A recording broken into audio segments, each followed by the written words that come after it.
ask unanimous consent to have the quorum call be vitiated. Without objection. Madam President, I have 10 requests for the committees to meet during today's session of the Senate. They have the approval of the majority and minority leaders. Duly noted. Madam President, I rise for the 9th time to once again call for this entire body to have the opportunity to consider and to cast their votes for the Military Justice Improvement and Increasing Prevention Act. This common sense reform would ensure that people in the military who have been subjected to sexual assault and other serious crimes get the justice they deserve. I've been calling for a full floor vote on this bill since May 24th. That was 22 days ago.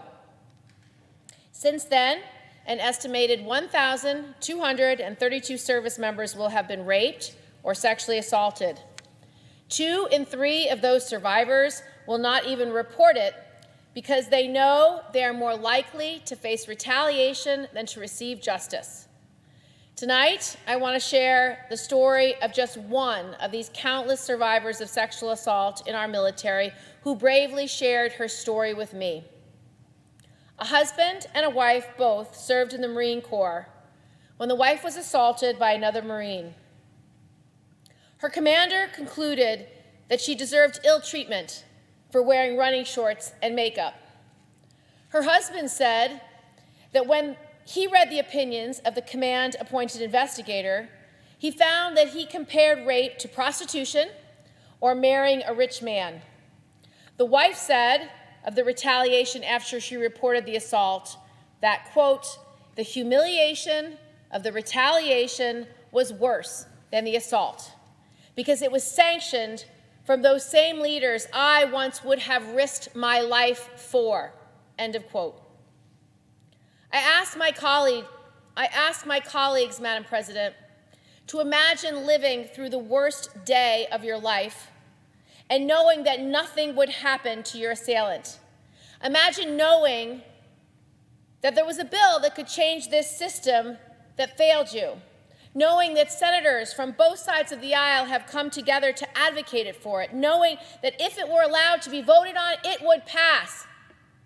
Now imagine the vote getting denied night after night after night, watching the government that you volunteered to serve and defend continue to fail you. We have to do better. We can start by bringing this legislation to the floor.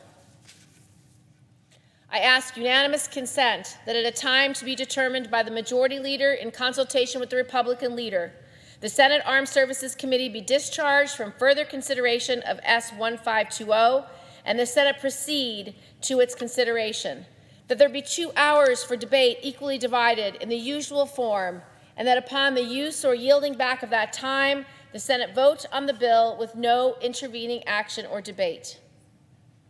Is there objection? Madam President, reserving my right to object, the legislation that the senator from New York proposes, particularly with respect to the issues of any crime involving sexual misconduct, is something that I support. But without a thorough, careful review in the Armed Services Committee, which is the traditional means of making decisions, particularly when they affect the entire Uniform Code of Military Justice, is something that is necessary in my view and will be done, and I hope promptly, so that we can move forward with this legislation and also not only ensure that it passes, but that it works for the benefit of the soldiers, sailors, Marines, and airmen in our armed forces. Passing something that sounds good, but has not been thoroughly reviewed and thoroughly vetted, and will be implemented effectively for the benefit of soldiers, sailors, Marines, and airmen is something I don't think we should do. I think rather we should wait for the committee hearings. I'm confident that this legislation with respect to the sexual misconduct will emerge. There are other issues that we'll consider. With that, I would reaffirm my objection. Madam President. Objection. I respect the chairman and his need to carefully review this legislation, but we've been reviewing this legislation for 8 years. And we have been having hearings on this legislation and the issue of sexual assault in the military for 8 years. We've been passing legislation through the committee for 8 years, but this vote has been denied every time. In fact, when Don't Ask, Don't Tell repeal was being filibustered by the Armed Services Committee chairman and other members of that committee, we ultimately took that vote to the Senate floor. It was an up or down vote to repeal Don't Ask, Don't Tell.